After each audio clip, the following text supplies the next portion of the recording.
Alors les amis, avant de commencer la vidéo, petit moment sponsoring, comme vous le savez, c'est l'euro, donc pas mal d'offres de mon partenaire Maillot.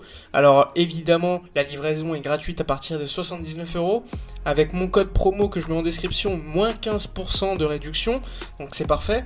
Et en plus de cela, vous pourrez avoir, si vous achetez pas mal de maillots, comme vous pouvez le voir à l'image, des maillots gratuits choisis par vous-même. Donc ça serait quand même à ne pas manquer. Moi je vous conseille de les prendre, d'utiliser mon code promo, sachant que moi j'ai déjà pas mal de maillots, ça fait longtemps que c'est mes partenaires, j'ai jamais eu de problème, j'ai jamais eu de supporters du Barça qui ont acheté des maillots qui ont eu des problèmes, donc je vous conseille de les prendre, c'est pas cher, vous avez des maillots gratuits, et au pire si vous avez des questions, moi je suis sur Instagram en message privé. Enfin bref, on commence la vidéo.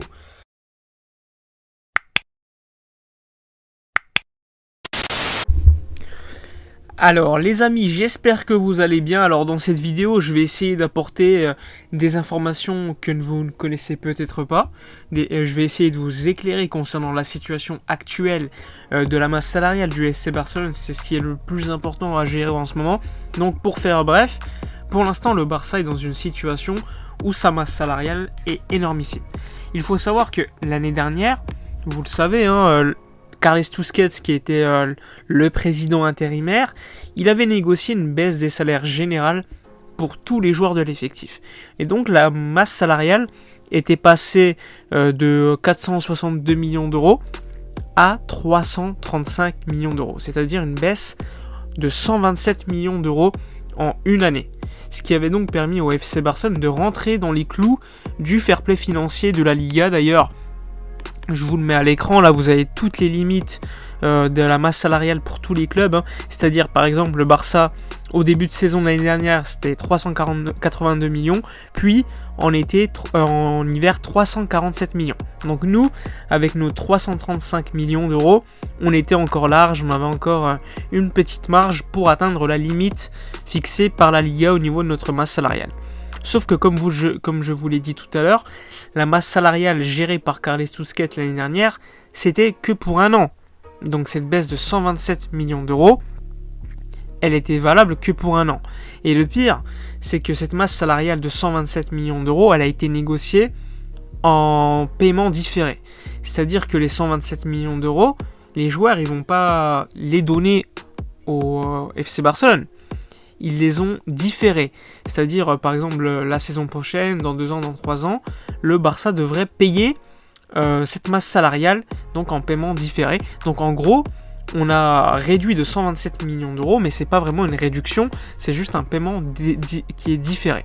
Donc, aujourd'hui, on est donc dans une situation où la masse salariale, elle est revenue à ce qu'elle était il y a un peu plus d'un an avant que Carles Tusquets gère la première baisse des salaires, c'est-à-dire qu'elle est 462 millions d'euros, plus quelques millions du paiement différé, comme je vous l'ai dit, les 127 millions d'euros. Bon, ça, pour l'instant, j'ai pas les détails du paiement différé pour cette saison, mais imaginez-vous déjà la somme qui est atteinte. C'est déjà une somme assez vertigineuse. On va tabler sur du 500 millions d'euros de masse salariale juste pour cette saison. Et là, l'objectif de Joan Laporta, c'est clairement de baisser la masse salariale générale, de ne pas différer les paiements cette fois-ci, mais de pousser les joueurs à sacrifier une partie de leur salaire. C'est pour cela que des joueurs libres sont arrivés avec des bas salaires. Pour l'instant, on sait que Busquets est favorable à une baisse de salaire de 50%. Lionel Messi, c'est pareil. Jordi Alba potentiellement également. Piqué serait également ouvert. Donc pour l'instant, au niveau des cadres, du vestiaire, la baisse de la masse salariale pourrait être effective. Et ça, c'est plutôt intéressant pour gérer le fair play financier qui, aujourd'hui, on n'a pas encore le nombre, les chiffres, les montants qui fixent notre masse salariale pour la saison prochaine. Mais on peut imaginer qu'avec l'effet du Covid, notre masse salariale fixée par la Liga, elle devrait être encore une fois aux alentours de 350 millions d'euros, sachant qu'en plus là il y aura le stade qui sera ouvert, donc on pourrait quand même avoir en hiver une révision de cette masse salariale qui pourrait être encore augmentée. Donc on va tabler sur du 350 millions d'euros pour la masse salariale fixée par la Liga. Sauf que comme je vous l'ai dit, nous on atteint 500 millions d'euros. Et pour le savoir, c'est qu'en fait notre masse salariale elle est basée par rapport à notre chiffre d'affaires.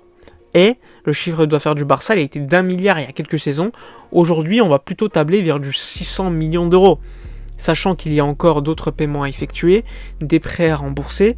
Donc évidemment, le Barça serait en négatif. C'est pour cela que la Liga a décidé de mettre une masse salariale limitée à tous les clubs de Liga pour qu'ils essaient au moins de contrôler leurs dépenses. Donc pour en revenir à celle du Barça, on va tabler sur du 350 millions d'euros. On a 500 millions d'euros à peu près en masse salariale actuellement. Donc tu as 150 millions d'euros à baisser. Avec la Busquets, Messi, Piqué et d'autres joueurs, la masse salariale, évidemment, elle va baisser. Mais est-ce que ça sera suffisant ? Je ne sais pas. Il faut savoir que le salaire de Messi, par exemple, il tablait aux alentours de 90 millions d'euros bruts annuels. Avec une baisse de 50%, tu arrives à 45 millions d'euros bruts. Donc tu réussis à gagner déjà 45 millions. Avec Piqué 50%, avec Busquets 50%, avec Alba 50%, avec des ventes et des joueurs qui arrivent en plus de cela, gratuitement avec des bas salaires, tu vas réussir quand même à te renforcer peut-être et à te débarrasser de certains joueurs. Mais pour te débarrasser de certains joueurs, c'est très difficile parce qu'ils ont des gros salaires et va trouver un club qui serait dans la possibilité de les payer autant. Ça, c'est très compliqué. C'est pour cela que pour l'instant, le contrat de Messi, même s'il voulait prolonger, pour l'instant, c'est en stand-by. La Liga, pour l'instant, ne pourrait pas l'inscrire, puisque notre masse salariale générale dépasserait cette limite environ de 350 millions d'euros, je le rappelle. Donc pour l'instant, le travail de Joan Laporta, ça va être de baisser la masse salariale, de vendre des joueurs. Firpo va partir à Leeds. Il y a des rumeurs concernant Braithwaite. Umtiti, le club travaille. Mateus Fernandes s'est vu rompre son contrat. Et d'autres joueurs vont partir. L'objectif, clairement, c'est de dégraisser. Pour atteindre ces 350 millions d'euros à peu près, le Barça a évalué ça au départ de 10 joueurs à peu près. Avec Firpo, il t'en restera 9. Umtiti, qui va partir vraisemblablement, il t'en restera 8. T'as Pjanic. T'as encore des joueurs comme Alenia. T'as Braithwaite. T'as évidemment des joueurs en attaque en trop comme Trincao. Tu as également la possibilité d'avoir Dembélé qui pourrait baisser son salaire. En tout cas, le Barça lui a fait une offre. Etc. etc.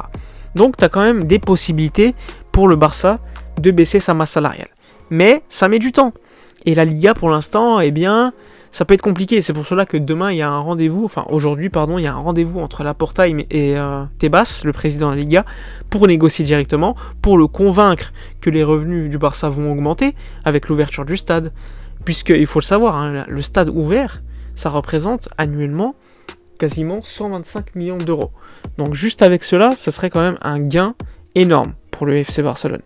Donc, le Barça va essayer de le convaincre pour éventuellement pouvoir enregistrer Messi assez rapidement et que le deal soit réglé. Pour l'instant, c'est ça le problème. Javier Tebas et la Liga, pour l'instant, posent problème avec cette limite de masse salariale. Mais le club est en train de travailler pour régler ce souci. Ça met un peu de temps. Il faut faire confiance et on verra d'ici quelques semaines avec les départs. Ça devrait se régler. Enfin bref, j'espère que cette vidéo explicative concernant la limite salariale vous aura plu. Je vous remets à l'écran les masses salariales fixées par la Liga pour la saison dernière, en guise à peu près de modèle. J'espère que la vidéo vous aura plu. N'oubliez pas de commenter, liker et partager. Si vous avez des questions, j'essaierai d'y répondre dans les commentaires. Moi, je vous dis à la prochaine et d'ici là, comme d'habitude, portez-vous bien.